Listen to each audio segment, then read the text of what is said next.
Hey folks, welcome back to my channel, and in this video I'm going to see what will happen if I terminate the winlogon.exe process in Windows PE.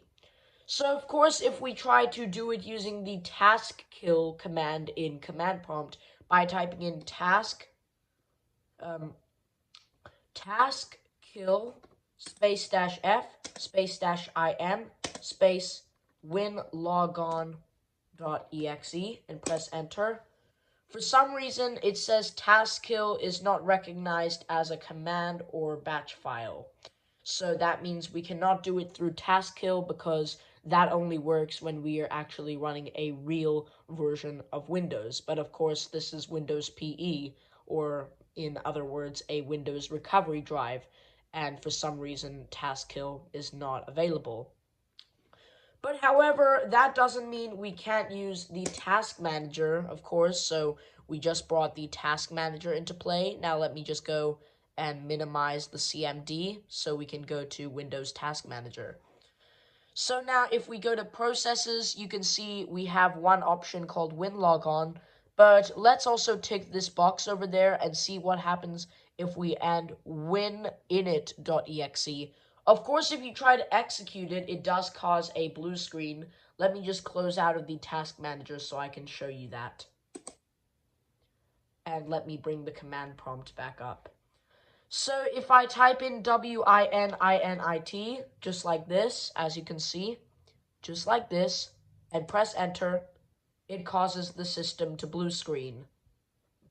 And of course, the system rebooted, so I'm just going to have to boot back into my USB flash drive real quick. And we're back inside the command prompt. Now I'm going to see what will happen if I end the winlogon process. So, first of all, I'm just going to type in winlogon and see if this will cause a blue screen just like winInit and press enter. It tried to do something, but I guess it's not.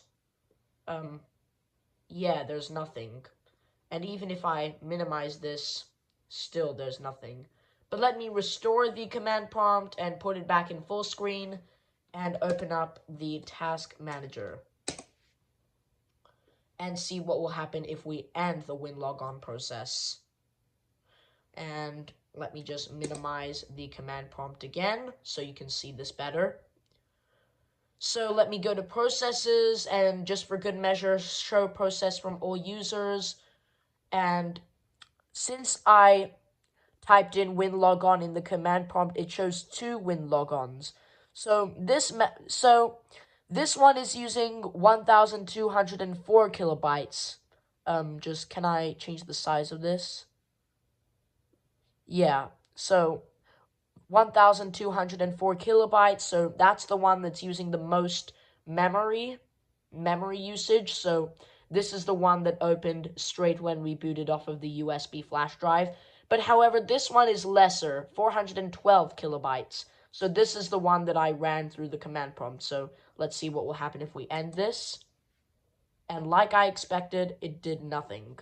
So nothing really bad happened, right?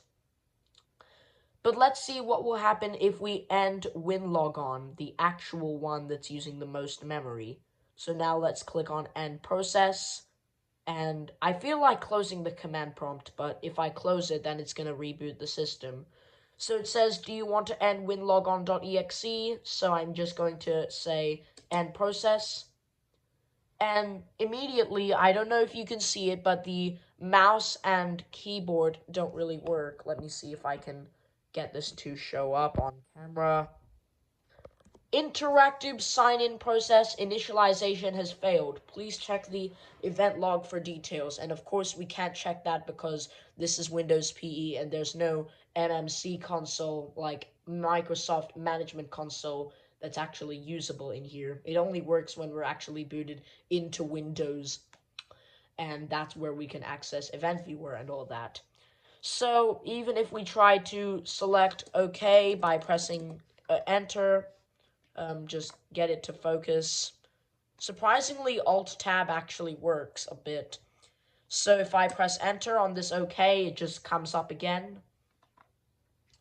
And let me just see what I can do here, because just my mouse is not really wanting to work. Yeah, it just says initialization failure, mouse is refusing to work, and there's not really anything we can do. I'm just going to pause the video and I'll resume it once something special happens. So if I'm inside the initialization failure thing, if I press enter, it of course reopens the window. Pressing escape, I think, does the same thing. And also if we press Alt and F4, which usually closes a program that's running, it also opens the same thing. So hopefully, with a bit of luck, I might be able to get something to work here. So I've tried looking for some other special things that I could do, but unfortunately, there's nothing else to do, and we have successfully not permanently bricked, temporarily bricked Windows PE beyond repair. Technically not beyond repair, but of course you need to reboot the machine in order to get everything to boot again. So for the rest of the video, it's just going to get stuck on this screen. So I guess with that, I hope you enjoyed this video. If you enjoyed it, please give it a very big thumbs up. Oh, I forgot to zoom out. So thank you for watching this video. If you enjoyed it, please give it a big thumbs up and subscribe to my channel for similar videos. Also, please make sure to share this video with your family and friends if you found something interesting or something a bit funny. And with that, I'll hope to see you in my next video.